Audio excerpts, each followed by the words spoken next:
इमलाक पर हुकूमत का कंट्रोल कायम करने की एक साजिश है और इस बिल को किसी भी सूरत में मंजूर नहीं होने दिया जाएगा।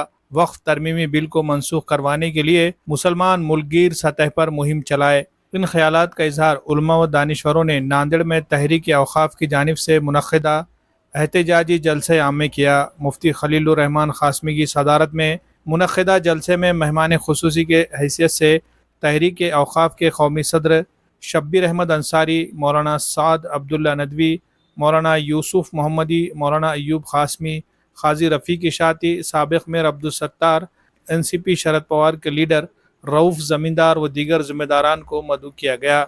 शब्बीर अंसारी ने अपने खिताब में कहा कि वक्फ के मामले में हुकूमत की नीयत साफ़ नहीं, वहीं दूसरी तरफ वक्फ के मामले में मुसलमानों का रवैया भी बहुत गैर संजीदा रहा है। आम मुसलमानों के अलावा मिली व समाजी और दीनी जमातें भी मुख्तलिफ मसाइल के हल के लिए कोशिश तो करती रही, लेकिन वक्फ के मामले में इन तमाम तंजीमों ने नज़रअंदाज करने का रवैया अपनाया। यही वजह है कि हुकूमत के अज़ाइम बढ़ चुके हैं। वक्फ तरमीमी बिल लाकर मुसलमानों को उनके औक़ाफ़ी जायदादों से बेदखल करने की कोशिशें की जा रही है, इसलिए अब उठ खड़े रहने का वक्त है। वक्फ तरमीमी बिल को मनसूख करवाने के लिए मुल्कगीर सतह पर एक अवामी तहरीक चलानी होगी। मुसलमानों को अपने बाहमी इख्तिलाफ़ात को भुलाकर मुत्तहिद होना होगा और हुकूमत पर अवामी सतह पर भी दबाव बनाने की कोशिश करनी होगी। नांदेड़ में तहरीक औक़ाफ़ का यह एहतजाजी जलसा वक्फ तरमीमी बिल के ख़िलाफ़ ये पहला बड़ा जलसा है और 9 सितंबर पीर के रोज़ ज़िला कलेक्टर दफ्तर के सामने होने जा रहा एहतजाजी धरना भी बहुत अहमियत का हामिल होगा। इसमें भी कसीर तादाद में लोगों से शिरकत की अपील की गई। तहरीक औक़ाफ़ नांदेड़ के ज़िला सदर फ़ारूक अहमद ने इफ्तिताई कलिमात के तहत अपनी तकरीर में कहा कि तहरीक औक़ाफ़ का क़याम ही वक्फ जायदादों पर नाजायज़ कब्ज़ों के ख़िलाफ़ मुहिम चलाना है और वक्फ की ज़मीनात से कौम व मिल्लत को फ़ायदा पहुँचाने की कोशिश करना है। अब जबकि मरकज़ी हुकूमत ने वक्फ तरमीमी बिल पेश कर दिया है और इस बिल में कई ऐसे बातें शामिल की गई हैं जो हमें किसी सूरत में मंजूर नहीं। तहरीक औक़ाफ़ पूरी ताकत के साथ वक्फ तरमीमी बिल के ख़िलाफ़ आवाज़ उठाती रहेगी जब तक कि हुकूमत इस बिल को वापस नहीं ले लेती। इजलास में 500 से ज़ायद QR कोड के पोस्टर भी शहर के मुख्तलिफ मकामात से आए हुए नुमाइंदों में तकसीम किए गए ताकि वह अपने अपने बस्तियों की मस्जिदों में इन्हें चिस्पा करे और लोग अपने मोबाइल फ़ोन से इस QR कोड को स्कैन करके अपने एतराज़ात ईमेल के ज़रिए हुकूमत तक पहुँचा सके। मौलाना साद अब्दुल्ला नदवी ने इस्लाम में वक्फ का तस्वुर तारीख़ के हवालों से बयान किया। उन्होंने कहा कि जायदादें वक्फ इसलिए की जाती थी कि किसी एक शख्स की मिल्कियत बनने के बजाय कौम का मुश्तरका सरमाया बने और उसके ज़रिए नस्ल दर नस्ल कौम को फ़ायदा पहुँचता रहे। मुफ्ती खलीलुर रहमान क़ासमी ने अपनी सदारती तकरीर में वक्फ के मामले में मुसलमानों की जानिब से बरती जा रही गफलत पर तशवीश का इजहार किया। जलसे की निज़ामत मुफ्ती सुलेमान रहमानी ने बेहतरीन अंदाज में की। जलसे में कसीर तादाद में लोग शरीक हुए। जलसे को कामयाब बनाने में तहरीक औक़ाफ़ नांदेड़ की पूरी टीम ने बहुत अहम रोल अदा किया। गांधी ने उन्हें ये लिखा कि मैं बड़ी फिक्रमंद हूं, मैं बड़ी फिक्रमंद हूं। आजादी के बाद 1961 से मैं आज जो देख रही हूं, जो मुसलमानों की वक्फ प्रॉपर्टीज है दी गई है, उन लोगों ने जायदाद छोड़ी है। मैंने 1961 से 1976 में आज देखी हूं। एक तो सबसे पहले कि देखिए, आप लोग, बहुत सारे लोगों को गलतफहमी ये है कि भाई जब जा रहे सब तो हमको रजिस्ट्रेशन करके क्या फ़ायदा मस्जिदों में। बहुत सारी मस्जिदों के लिए हमने चीख चीख के बोले, लोगों को बोले, गए हमारे लोग सब जगह गए, मगर कोई तैयार नहीं होता। अरे हम भर के देते, हम करते करें, क्या वजह है? वजह ये है, वैसा भी तो हमको निकाल दे रहे ना, वो नहीं है तो बोल देंगे नहीं ये तुम्हारी है ही नहीं, ऐसी तो आफत आ रही है। रजिस्ट्रेशन आ जाएगा, कहीं ना कहीं तो तुम्हारे पास डॉक्यूमेंट होते हैं। इसके लिए मस्जिदों का रजिस्ट्रेशन करना बहुत ज़रूरी है। जो भी इदारे हैं उनका रजिस्ट्रेशन करना बहुत ज़रूरी है। और एक बात जाते जाते बता देता हूँ कि ये अंबानी वाला मामला जो है ना, अभी हो गया है, वो भी दे दिए, हम उसकी लड़ाई लड़ रहे हैं। अभी गवर्नमेंट ने उसको दबा के रखी है। ये गवर्नमेंट ने, वो बोर्ड हमारा बोर्ड था पूरा, और मैं आपको ये भी बताते चलूँ कि बोर्ड इंडिपेंडेंट होता है, गवर्नमेंट दबाव नहीं डाल सकती है, मगर गवर्नमेंट पूरा अपने कब्जे में ले लेती है। क्योंकि वो जो नुमाइंदे हमारे देते हैं, हमारे मेंबर थे, हमारे चेयरमैन थे। किसने दिया ये अंबानी को? ये अंबानी को जो अभी हवाले किया, थोड़े दिन में आपके सामने आने वाली बात है, मैं इन एडवांस बोल रहा हूँ आपको। ये अंबानी की करोड़ों रुपए की जो प्रॉपर्टी है, अंदर बैठकर ये काम किसने किया, मैं ओपन भी बोलता हूं, चाहे वो गवर्नमेंट तक चल जाए, ये काम हमारे लोगों को पैसे दे करके, हमारे बोर्ड के चेयरमैन को, हमारे बोर्ड के मेंबरों को पैसे दे के खरीद लिया गया, और वो काम कराने वाला है फडणवीस। चैलेंज के साथ बोलता हूं, तो बोला मैं बोलता हूं कि किसने करवाया काम, किसने दबाव डाला है। मैं नाम लेता हूं, मैं डरता नहीं हूं, मैं तहरीक औकाफ चलाता हूं, उनको मालूम है, डरते वो भी मेरे से कि यार ये काम करने वाला है। ये अंबानी का अभी अभी हाल में जो हुआ है वो उसने किया है। हाँ दे दिए ना, मगर वो बाहर नहीं आ रही, अभी आएंगी, बहुत जल्दी से मिल नहीं दे दी।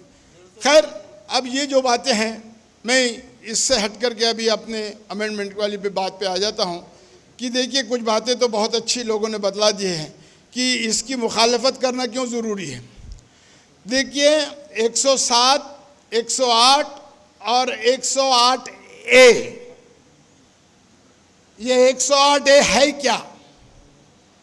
ये ऐसा है कि हमारी जो प्रॉपर्टी है, हमारे बाप दादाओं की दी हुई है, जहां हम बोलते हैं ना कुल कुल कुल कुल कुल, औकाफ को कुल नहीं लगता है,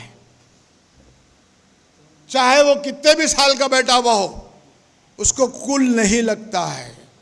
और ये 108 हटाने की साजिश जो यही है कि हट जाए तो जो कुल वाले बैठे हैं उसके खुद ब खुद मालक हो जाएंगे। जैसा हम बोले कि 80% हमारी जो ज़मीनात है गई है, ये 180 और 107, और इस पर बात कर रहे हैं मौलाना ने भी एक जो बात की है इसके अंदर, गैर कौम के लोगों की जो बात की गई इसके अंदर कि गैर कौम के लोगों को किस तरीके से ला जाए, पसमानदा होना चाहिए।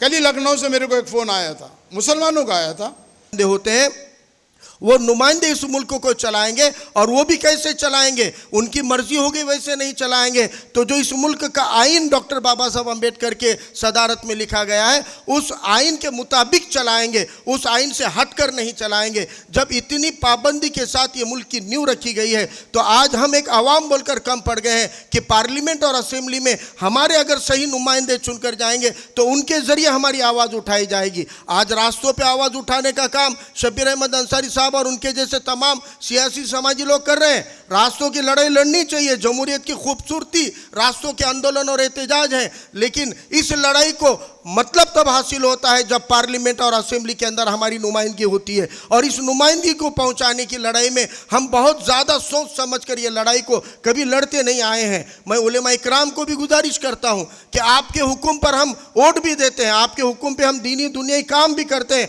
हम आपके हुक्म पर वोट भी देने तैयार हैं, लेकिन अब इससे आगे किसी पार्टी को डरने की लड़ाई न लड़ते हुए, किसी से डराने की लड़ाई न करते हुए, भाजपा जैसी ताकतों से डर कर वोट करने के बजाय उसके साथ लड़ने के नुमाइंदे भेजने के लिए आप लोग हमको हुक्म दीजिए। आज मुल्क का नौजवान डरने वाली फितरत का नहीं है, तो अल्हम्दुलिल्लाह लड़ने की सोच रखने वाला है। आप एतमाद कीजिए नौजवानों के ऊपर, इंशाल्लाह ये नुमाइंदगी रास्तों से लेकर पार्लियामेंट तक करने के लिए भारत के अंदर कई मुसलमान हैं जो इस काबिल है कि वो लड़ाई को लड़ सकते हैं। इंशाल्लाह हमको इस जमहूरी निज़ाम को समझते हुए समाजी और दीनी तंजीमों को सियासी बातचीत से, गुफ्तगू से परहेज न करते हुए उसमें शामिल होना पड़ेगा। ये एक थी कि इसको उमूम के साथ वक्फ कर दिया जाए, जिसे वक्फ खैर कहा जाता था।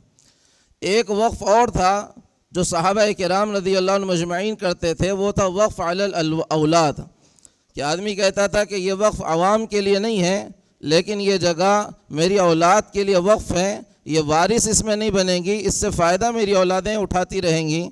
इस तरह एक मक्का में हज़रत अबू बकर रज़ियल्लाहु तआला अन्हु का मकान था, जिसको उन्होंने अपनी औलाद के लिए वक्फ किया था कि ये विरासत में तकसीम नहीं होगा, बेचा नहीं जाएगा, अलबत्ता मेरी औलादें इसमें रहकर इससे फ़ायदा उठाएंगी, ज़रूरतमंदों के फ़ायदे के काम करेंगी। इसी तरह हज़रत अरक़म रज़ियल्लाहु तआला अन्हु का जो मकान था, जिसमें छुपकर हुजूर के मशवरे हुआ करते थे, आप सफ़ा से जब नीचे उतरते हैं तो वही पहला दरवाज़ा जो बाब अरक़म के नाम से मशहूर है, यही वो जगह थी जिसे हज़रत अरक़म ने वक्फ़ अलल औलाद किया था कि मैं इसे अपनी औलाद के लिए वक्फ़ कर रहा हूँ, नस्लों के लिए वक्फ़ कर रहा हूँ। तो औक़ाफ़ के माल में ख़ियानत करने वालों को रोकने के लिए अल्लाह के रसूल सल्लल्लाहु अलैहि वसल्लम ने फिर एक जो है तरतीब दी, उसको हुकूमत का ज़ामिन बनाया, उस माल का ज़ामिन हुकूमत को बनाया। हुकूमती इदारे इसकी सरपरस्ती करती है, हुकूमती इदारे इसकी रिस्पॉन्सिबिलिटी लेती है। इसको ज़्यादा करने में, इसको फ़रोग़ देने में, इससे ज़्यादा मुनफ़िअत करने में हुकूमतें इसकी ज़िम्मेदार हैं। लेकिन हुकूमत सिर्फ़ एक काम करने वाली सरपरस्त है, इसकी मालिक नहीं है। मालिक नहीं है, कभी ना वो बेच सकती है, ना ख़रीद सकती है, ना तब्दील कर सकती है। वक्फ़ की जो नीयत है, जिस नीयत के साथ वाक़िफ़ ने दिया है, अगर उसका सही इस्तेमाल नहीं होता है और उसके इस्तेमाल के रोकने के लिए कोई रुकावट बनता है, तो वो रुकावट आखिरत में हिसाबदा है, वो जवाबदा होगी अल्लाह के हुजूर में। अल्लाह पूछेगा कि मेरे माल में से तूने किस तरह खर्च किया, तेरा तो हक़ नहीं था, तूने किस तरह प्लाटिंग की, तेरा तो हक़ नहीं था, तूने किस तरह से दुकानें बनाकर रिलीज़ पर दी, तेरा तो हक़ नहीं था, तूने किस तरह से इस पर इंसराफ और हुक्मरानी की। ये अल्लाह के पास जवाब देना है।